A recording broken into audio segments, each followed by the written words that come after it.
Hi, everybody. Welcome back to Fred the Show here on WSPA Plus. We are really excited today to talk about basketball. And I got to tell you, I have got one of the smartest people to talk about who can talk about college, pro, everything. One of the great minds and one of the great broadcasters. We've been watching her for more than 30 years now, calling games on multiple networks, ESPN, CBS. She's called the women's tournament. She's called the men's tournament. She also calls game for the WNBA Indiana Fever, my hometown, if I can barely spit it out. And I am so excited to have Debbie Antonelli with me today. Debbie, thanks for being here. Fred, it's so great to see you, my friend. Thank you for inviting me and including me in your show. Well, there's so much to talk about basketball because really when you combine the WNBA, there might be 1 month off for the season. Otherwise, somebody is playing meaningful hoops all the time. That is for sure. Let me ask you, first of all, though, about something you're doing. Of course, you're a great broadcaster, but you were a great player at NC State, and you can still play 4 decades later. What have you got coming up this week that's going to be special because you raise a ton of money for Special Olympics, and I know it's something that you are very proud of and excited about. Thank you, Fred. I am very excited about what's coming up May 9 and 10. This will be year 8 of 24 hours, nothing but net. In the first 7 years, we've raised $1.4 million for Special Olympics. Now, here's how we do it. I make 100 free throws on the top of every hour for 24 straight hours. So at the end of 24 hours, I've made 2,400. We've done this for 7 years. The first year we started in the driveway. The first year we're in the gym. Mm-hmm. The next 6 we were in the driveway. That's my driveway at home. And last year I shot through the rain and the thunder and the lightning. And we didn't have weather cooperate with us, but we're going back in the gym this year, and I'm excited about it because all this money goes directly to Special Olympics to allow the athletes to train, compete, organize, and socialize. My middle son is an athlete. His name is Frankie. Mm-hmm. He's a young man living with Down syndrome. He used Special Olympics to give him confidence and be on a team and train and set goals. And he's a graduate of the Clemson Life program. And we're just really trying to help families like ours have the same kind of experience. That is fantastic. One thing you did not mention, though, is that 100 free throws made at the top of every hour. Over 7 years, you shoot 94%? 93, Fred. 90, okay, all right. Only 93. It dropped a little bit last year when I was shooting in the thunder and the lightning. But yes, it's an incredible task. It requires mental, physical, emotional, all equal parts to be able to finish it. The fitness is a real thing. I like to say I get AARP mail, so it's not getting easier, but it certainly is a passion for me, and it has a great purpose attached to it, and it allows other families and other athletes like my son, Frankie, to have an opportunity to compete. How much has Special Olympics meant to Frankie and obviously your other 2 sons and to you and your entire family? Well, it's meant a lot to us, Fred, because it's given Frankie a place to play. Sometimes we forget what sport is supposed to be about. And Frankie is a daily reminder to our family that, you're supposed to enjoy, you're supposed to play, you're supposed to set goals. You're going to succeed and you're going to fail. But when you fail, you're going to figure it out and you're going to try again. You're going to live a healthy lifestyle. You're going to make good choices with the things that you want to do around sport. And that's what Special Olympics does. My other 2 boys can organize and can make a lot of decisions on their own. But Special Olympic athletes like my son Frankie need a little bit more help so that they can organize and have a place to go. They can be on a team. And we're big believers that no matter where you go, you are going to be on a team. Either it's your family team, your work team, or your athletic team. Could be your neighborhood team. Mm-hmm. But learning to be on a team and to learn all the things that come with being a good teammate are the same things Special Olympic athletes want to learn. Not only being a great teammate, but being in sports, whoever you are as a young person, you learn so many things. Time management, probably in this day and age, is another one that's just monstrous. My son has gained so many things from playing Special Olympics and being on a team. And now he's a graduate of the Clemson Life program. He lives independently with support at Clemson. He has two jobs that he's good for a 4 or 5 hour shift. He doesn't need any transportation. He walks to everything and he Instacarts his groceries. He can go out to eat. And you're right. Time management, doing things on your phone, learning how to be responsible and accountable. Those are all things that sport provides. And those are things that Frankie has learned through his time in Special Olympics and at Clemson. And it has allowed him to live his very best life. You're still living in the Low Country? Yes, we live in Mount Pleasant. Okay, so I mean, right there, you're talking, it's about a 3 to 4 hour drive to get to Clemson. And your special needs son, that just says so much about that program that he's able to do that with mom so far away from home. And you've got that confidence that he's ready to deal with those things. Fred, Clemson is a special and unique place. It has provided families like ours a chance to give our student with intellectual disability an opportunity to have a college experience, a post-secondary experience. And the families that are lucky enough to get accepted into Clemson, it's only a 10% acceptance rate. 1 out of every 10 families like mine gets selected to go to Clemson. That Wow. is not enough programs in the country for families like ours. And, we've switched our advocacy. I did help NC State understand the need for a program. They have Elevate. They are finishing their first year Mm-hmm. of Elevate. And I was inspired by the leadership of Clemson and all the things that they did to help Frankie live his best life. Not just Frankie, but all of his friends. It's an incredible community. They watch out for each other. They hang out together. They socialize.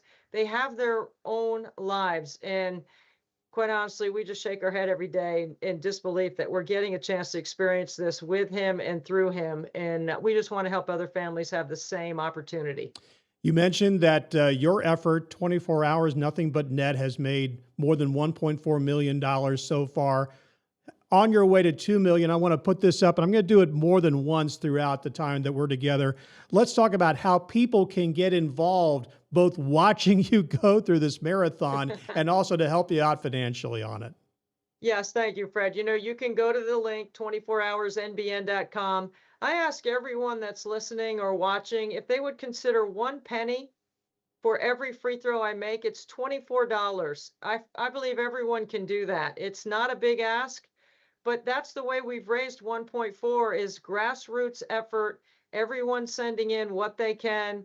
I don't really have like a big fat check, everything is very grassroots based. And Eunice Kennedy Shriver is one of my role models. She started Special Olympics in her backyard, and there are Mm-hmm. many times that I'm thinking about Eunice Kennedy Shriver while I'm shooting, thinking about the impact that she has been able to make, the forward thinking about Special Olympics and its purpose, how she created it. And I'm just trying to take a small sliver of what she did and her motivation and trying to do the same thing to help other families and other athletes have the opportunities that we've had.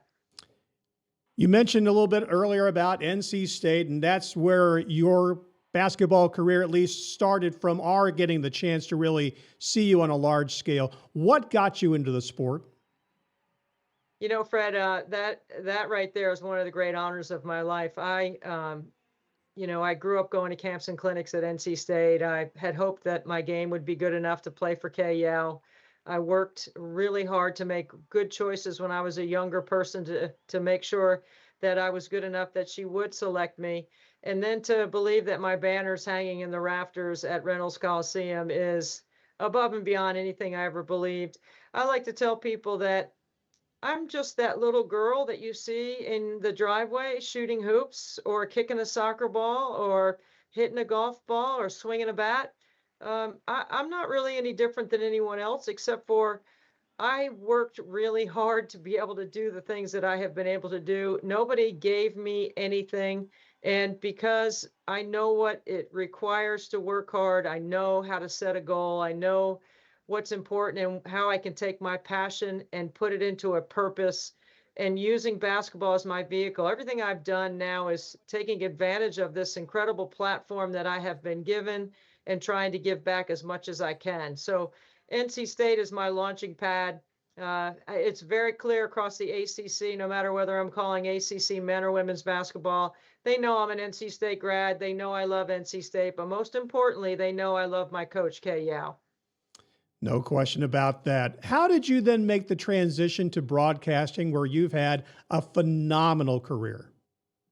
Well, thank you for that and your kind words. I've been on the air. This coming season will be 39 college basketball seasons. The only people on our roster at ESPN that have been on the air longer than me are Dick Vitale and my buddy Dan Bonner. And those two guys are my friends, and I admire them. But to think that I have been able to have this long career, a career that I absolutely love, that I work hard every day to make sure that I am appropriately delivering the game. The product is the narrative, Fred. I'm very protective of the work ethic and the strategies that come from coaches and players to be able to put the product on the floor the way they do. I got lucky. I started calling games really before there were any games on for women's basketball. Certainly, Mm-hmm. the only game that was on TV when I played was the CBS National Championship. So my stops at Kentucky and Ohio State as the director of marketing in both institutions, where I spent 8 years, allowed me to create a network. And I created my own network so that I could stay on the air and keep calling games back in the early 90s at Ohio State University. And that has propelled me into this broadcasting career that I never would have believed was possible, because I never saw anybody doing what I'm doing when I Mm-hmm. was younger. Were you the first woman to be a member of the NCAA tournament, men's tournament, as a broadcaster, either play-by-play or as an analyst? I was the second analyst in the early 90s. Ann Myers Drysdale was the very first analyst on Mm-hmm. NCAA men's basketball. But I had 9 years on the men's tournament, first and second round. There's a highlight on my schedule every year. I'm incredibly grateful that Sean McManus, the chairman of CBS Sports, hired me in that role. He was watching me for 20 years on CBS calling games before I got the chance to do that. So I like to say that if anybody out there thought I only got it because I was a woman, it certainly wasn't the reason why I got to stay for 9 years. So I'm really proud of that section of my career. And this was my first year not calling the NCAA men's tournament. ESPN made a decision, since I'm a full-time employee, that they needed me on the women's game. And so I was asked to give up the men's game for the NCAA tournament, not giving up the men's game completely, but it was a decision for the longevity of my career that just had to be made. Give me an idea of what during the regular season an average week is for you.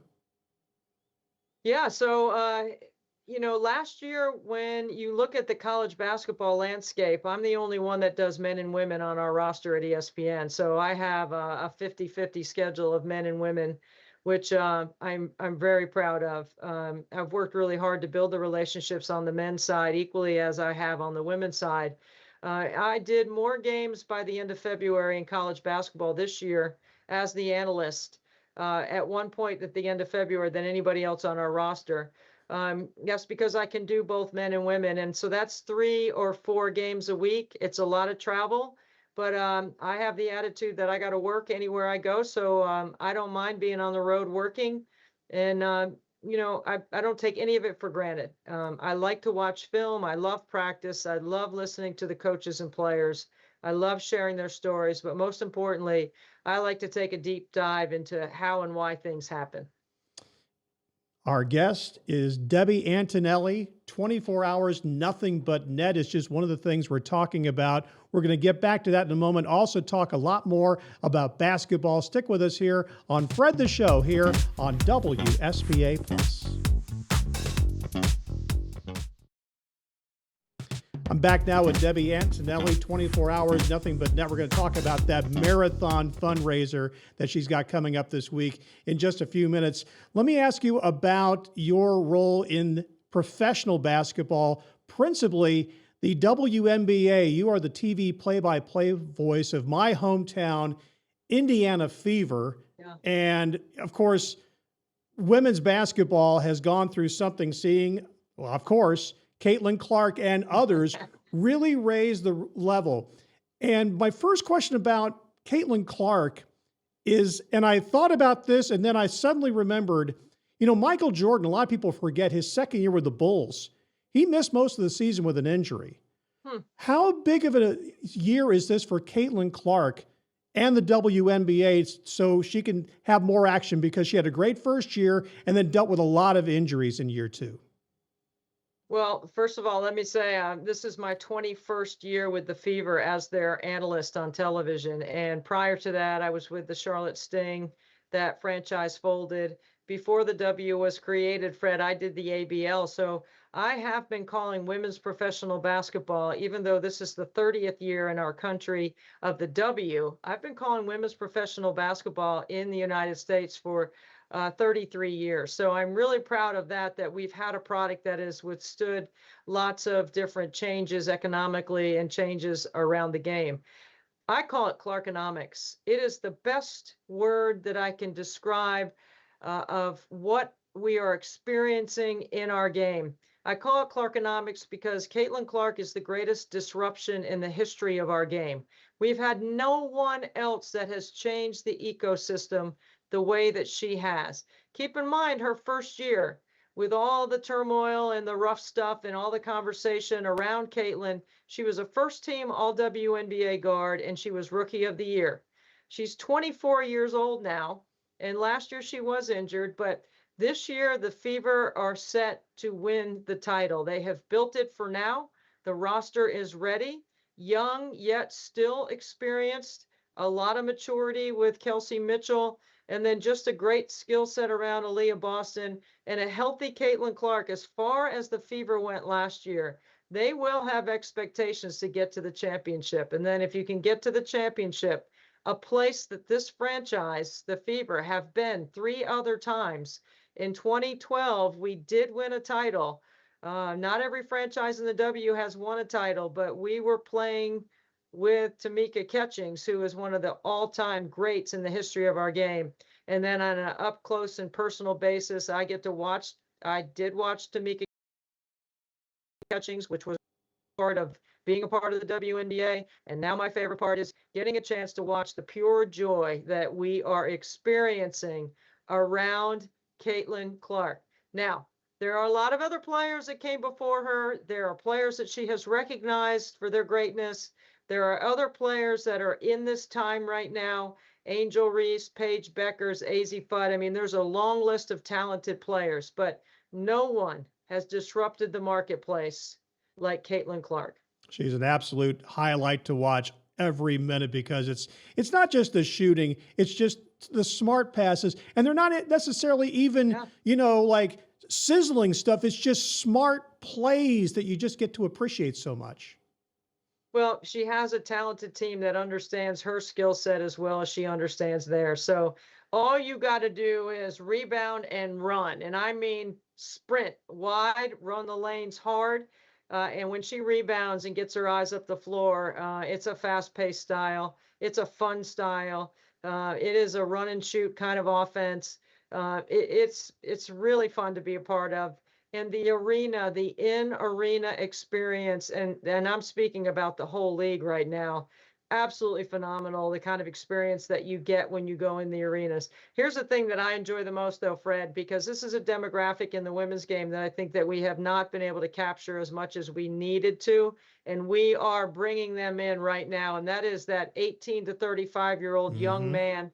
When I'm in Indianapolis before the games, I see young men, 20, 25, 28, wearing Caitlin Clark, Kelsey Mitchell, Aaliyah Boston jerseys, going into the bar to have a drink before the game, going into the arena wearing their jerseys, coming out of the arena, going back into the bar, watching the highlights, paying attention to the game, understanding how good the product is. And that's where my pure joy comes from, because I've seen dads and kids wearing jerseys before, but I've never seen that demographic until Caitlin arrived. That is crazy. Let's talk real quick because the future of college basketball is something that we're all thinking about right now. For openers, I guess they've done everything but officially said they're expanding both tournament fields, which is going to be interesting.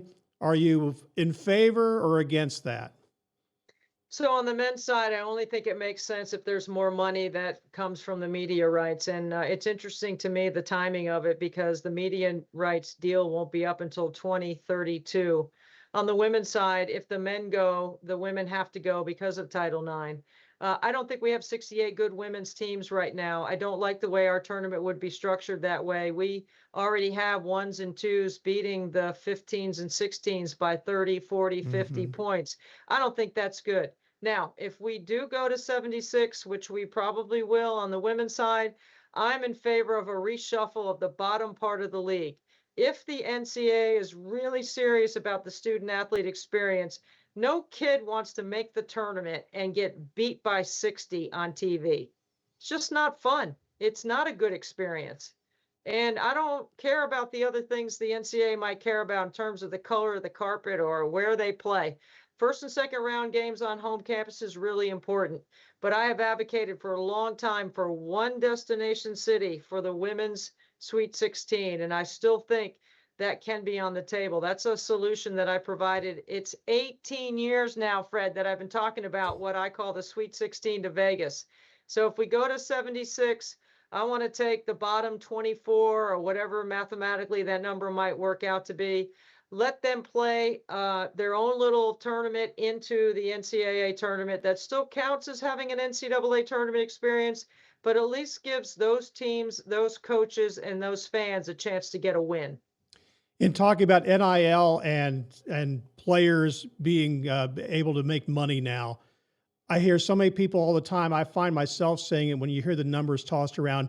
This isn't sustainable, and yet there is no evidence that the money train is slowing down. Yeah. No, you're 100% right. There is always going to be sustainability when there are people that are willing to pay. Can you imagine how a professor on campus might feel? I'm not dismissing that the players shouldn't get paid, but there does need to be some sort of cap. Every professional franchise operates on contracts and caps, and you just can't freely move across the marketplace whenever you want. I think if this is where we are and we're not going backwards, then to me, the solution seems simple. I don't know why it's taking so long, Hmm. Fred, but let's put these kids under contracts. Let's have them have buyouts.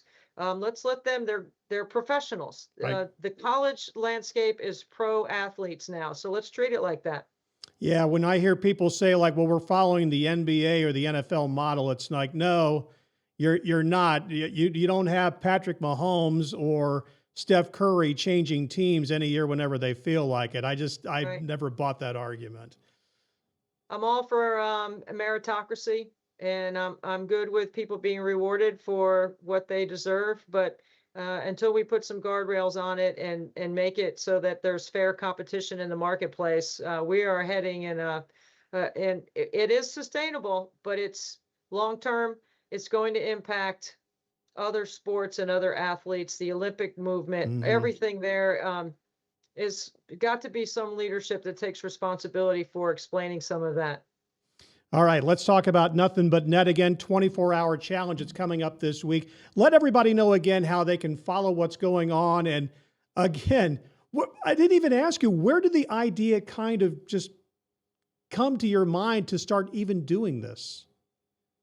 You know, Fred, the short version of it is I wrote a story about athletes today going into the practice facility, punching in their thumb code or their eye code, grabbing a Powerade on the way in, a Gatorade on the way out, plugging in their iPod into some music that's played in the gym, and then getting on their dish. And that's not the way most of us grew up learning the game. We were on the blacktop. If you fell on the blacktop, you got marked up. You had to chase the ball down the hill. I never remember having even a manager rebound for me when I was in college. Everything was shoot it, rebound it yourself. So I wrote this story, and then it led to me. I was like, you know what? I'm just going to make 115 footers every day in the month of July, and I'm going to challenge another team to do it. And then I came up with, I'm going to put a time to it. How fast can I make 115 footers sliding along the free throw line, one ball, one rebounder? And I did that in 5 minutes and 36 seconds. And I thought, you know what? I was 100 for 104. That's not embarrassing. No. Okay, so what can the kids do? The players, the young adults that are in college. So I started challenging them, and I did that for several years. And then I was like, you know what? I do love shooting. I love what I'm doing. How can I monetize what I'm doing? And this is how I came up with it. I wonder if I could make 100 every hour for 24 hours. When I came up with the idea, I honestly didn't know if I could do it or if anyone would give or anyone would watch on the live stream. So as insane as this crazy idea sounds, and it is crazy, I'm going to keep doing it until I can't do it anymore. And on the air, I say, shoot till your arm falls off. Fred, I'm telling you, I'm literally doing that. I love it. Once again, you can follow along, you can contribute, you can help Debbie go beyond the 1.4 million she's already raised through the first 7 years. 24hoursnbn.com. By the way, real quick, don't you do a podcast you need to plug? Well, Nothing But Net is my podcast. Sure, I've got all kinds of things going. I'll tell you what, man, you know how it goes. It's a busy time all year round. Last year, I did over 100 basketball games when you count the college and the WNBA season. I'll be over 100 again this year, and I absolutely love it. That's awesome. Debbie Antonelli, thank you for being here today. I know it's going to be a great success. And you don't have to worry about the weather now. You've already done shooting free throws in hurricane gale force winds, that kind of thing. I know it's going to be a great success. Thanks for being with me today. Fred, I appreciate your kind words. Thank you for making the time. And I hope everyone will just think about 1 penny for every free throw. That will really help Special Olympics. Thank you. Very small contribution to make right there, and it can all go a long way. Debbie, thank you so much. That is Fred the Show for this edition. We'll see you next time right here on WSPA Plus.